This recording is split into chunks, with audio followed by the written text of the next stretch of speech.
හරි පුතේ ඊට පස්සේ මේ ලෝහ කැටයනයකට ඇමෝනියා දාන එක මම මෙතන M2+ කියලා පොදුවේ කැටයන ජලි ද්‍රාවණයක් අරගෙන තියෙන්නේ. ඔකට ක්‍රමෙන් ඇමෝනියා දානවා.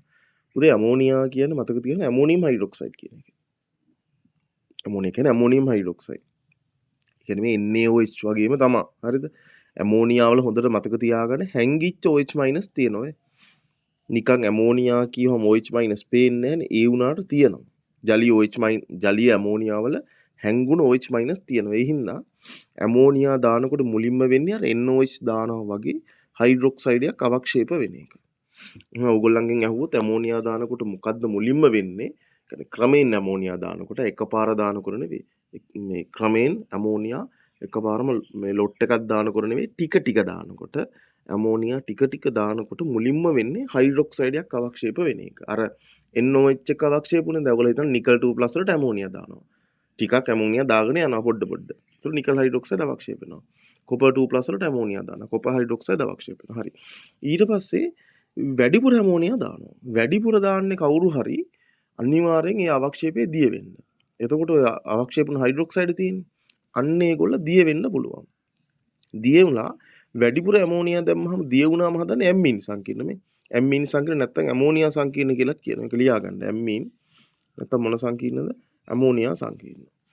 හරි. සමහර ඒවා දිය වෙන්නේ නැහැ. එතකොට අපි කියන ඇම්මීන් සංකීර්ණ හදන්නේ නැහැ කියලා. හරි. සමහර ඒවා දිය වෙන්නේ නැහැ. එතකොට අපි කියන ඇම්මීන් සංකීර්ණ හදන්නේ නැහැ කියලා. හරි.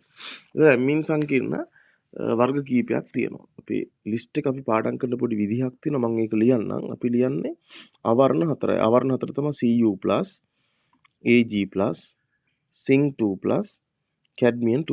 ඔන්න ඔය හතරට කියනවා මොන හතරක්ද? අවර්ණ හතරයි. ඒක තද නිල් දෙකයි. තද නිල් දෙක කවුද? Copper 2+ සහ Nickel 2+. තද නිල් දෙකයි. හරිද? මේ ලිස්ට් එක මෙහෙම මතක තියාගන්න. තද නිල් දෙකයි, කහ දෙකයි. ඔය ලිස්ට් එක ඉස්සරහ ලියා ගන්න. කහ දෙක කවුද?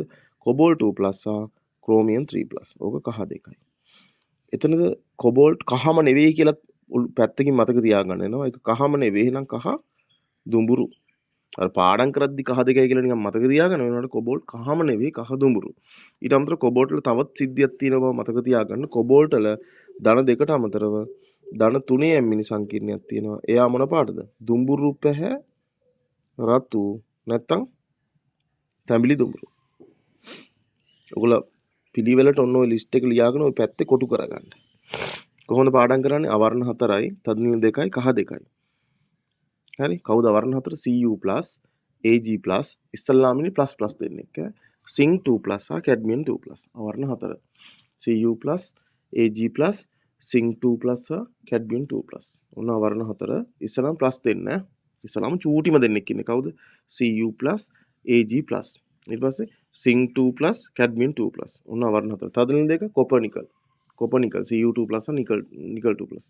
කහ දෙන්න කොබෝල්ට් හා ක්‍රෝමියම්. ඒකෙදි මතක තියාගන්න කොබෝල්ට් කහම නෙවෙයි කහ දුඹුරු ගතියක් තියෙනවා. කොබෝල්ට් වල මේ පාඩම් කරද්දි ලේසියෙන් අපි කහ දෙකයි කියලා පාඩම් කරගත්ත කොබෝල්ට් නෑ ක්‍රෝමියම් අවුලක් නෑ කහ. කොබෝල්ට් හැබැයි කහම නෙවෙයි කහ දුඹුරු ගතියක් තියෙනවා. ඊට අමතරව කොබෝල්ට් වල ධන 3 ඇම්මීන් සංකීර්ණයකුත් තියෙන බව මතක තියාගන්න. ඒක කියන්නේ කොබෝල්ට් සිද්ධි කීපයක් තියෙනවා. හරිද? ධන 3 ඇම්මීන් සංකීර්ණයක් තියෙනවා. ඒක මේ දුඹුරු පැහැ රතු නැත්නම් තැඹිලි දුඹුරු. ඊට පස්සේ ඔය ඇමෝනියා කැලි බැඳෙන විදිහ.